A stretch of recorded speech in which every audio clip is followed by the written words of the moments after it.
బడిపిల్లలకు బుద్ధిగా పాఠాలు చెప్పాల్సిన టీచర్ తాగిన మత్తులో వీరంగా సృష్టించాడు. పాఠాలు చెప్పడం పక్కన పెడితే విద్యార్థులను ఇష్టారాజ్యంగా చితకబాడాడు. విద్యార్థుల ఇంటికి వెళ్లి తల్లిదండ్రులకు చెప్పడంతో ఈ విషయం వెలుగులోకి వచ్చింది. కొమరం భీం ఆసిఫాబాద్ జిల్లా కౌటాల మండలంలోని గుండాయిపేట జడ్పీ ఉన్నత పాఠశాలలో ప్రతిరోజు 10వ తరగతి విద్యార్థులకు సాయంత్రం తర్వాత స్టడీ అవర్ నిర్వహిస్తున్నారు. స్టడీ అవర్లో పిల్లలు చదవడం లేదని సోషల్ టీచర్ మాలో శ్రీనివాస కోపంగా కర్రతో ఇష్టం వచ్చినట్లుగా కొట్టాడు. స్టడీ అవర్ తర్వాత ఇళ్లకు చేరుకున్న పిల్లలు ఈ విషయాన్ని ఇంట్లో చెప్పడంతో తల్లిదండ్రులు ఆగ్రహించారు. విద్యార్థులపై విచక్షణ రహితంగా కర్రతో కొట్టిన ఉపాధ్యాయుడిపై చర్యలు తీసుకోవాలని డిమాండ్ చేశారు. నిత్యం మద్యం తాగి వస్తున్నాడని, ఎవరికైనా చెబితే కొడతానని బెదిరిస్తున్నాడని విద్యార్థులు తెలిపారు.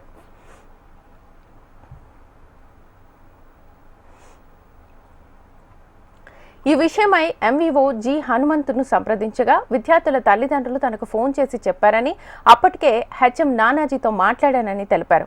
విద్యార్థులపై చేయి చేసుకున్న ఉపాధ్యాయుడిపై చట్టపరమైన చర్యలు తీసుకుంటానని ఎంఈఓ హనుమంత్ తెలిపారు.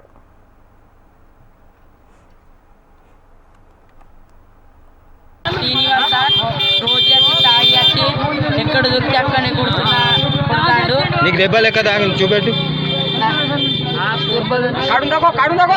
చూపెట్టు చూపెట్టు తాగొచ్చి కొడుతా అండ సార్ పేరు చెప్పు.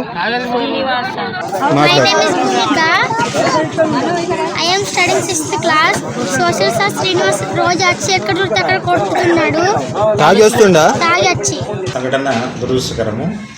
మరి English sir social teacher Srinivas sir గారిని ఇక్కడ ఉన్నందువల్ల అతి స్టాఫ్ కూడా తక్కువ ఉండే, దాంతో ఈ పని జరిగింది. నేను ఆ రోజు ఆర్ఓగా డ్యూటీ పడడం వల్ల ఆసిఫాబాద్ కలెక్టర్ ఆఫీస్లో ట్రైనింగ్ ఉండడం జరిగింది. దానికి గాను ఇక్కడ లేకుండా వల్ల ఆ రోజు శ్రీనివాస్ గారు ఏదో కోపంతో పిల్లలు అరెస్ట్ చేయడం అంటే రెగ్యులర్ డిసిప్లిన్ ఉంచడానికి కొట్టడం జరిగింది. ఆ కొట్టే క్రమంలో కొంచెం దెబ్బ పెద్దగా తగిలి పెద్దగా అయింది. దానికి గాను చింతిస్తూ ఇక్కడ నుంచి అది జరగకుండా చూస్తాము. జరిగిన సంఘటనని పునరుద్ధం కాకుండా ఆయనకు మేము కూడా జారీ చేయడం జరుగుతుంది, యాక్షన్ కూడా తీసుకోవడం జరుగుతుంది. భవిష్యత్తులో ఇటువంటి జరగకుండా మేము ఖచ్చితంగా చూస్తాము. డిసిప్లిన్ మరియు స్కూల్ అభివృద్ధికి తోడ్పడే విధంగా ప్రతి ఒక్కరిని క్రమశిక్షణ ఉండే విధంగా మేము చూస్తాం ఇక్కడ నుంచి.